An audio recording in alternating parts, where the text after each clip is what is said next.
மாவட்டத்துல ஒரு சாதாரணமா ஒரு மளிகை கடை ஒரு 2000 ரூபாய் 2500 ரூபாய் தான் வியாபாரம் நடக்கும்.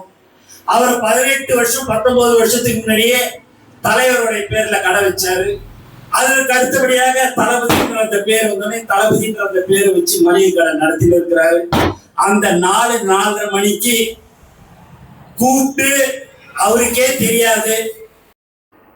இந்த அமுல் பேபி பேசுனதை எல்லாருமே கேட்டிருப்பீங்க சரிங்களா. அவர் ஒரு கடையை சொல்றாரு, இந்த மாதிரி தளபதியின் பேர்ல இருந்துச்சு, ஃபர்ஸ்ட் விஜயின் பேர்ல இருந்துச்சு, அண்ணன் பேர் மாத்தினதுக்கு அப்புறம் தளபதின்ட்டு பேரை மாத்தினாரு அப்படின்ட்டு.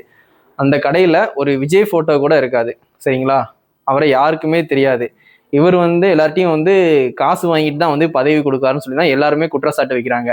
எங்க ஊர் டிஸ்ட்ரிக்ட்லேயே அப்படிதான் சொன்னாங்க, ஒரு அக்காட்ட காசு வாங்கியிருக்காங்கன்ட்டு. இப்படிதான் இந்த அண்ணனை இவரை பத்தி நியூஸ் வந்துகிட்டு இருக்கு சரிங்களா. அதனால இவரெல்லாம் நம்ம கடை பேரை சொல்லலைன்னு சொல்லி நான் எந்த ஃபீலும் பண்ணல.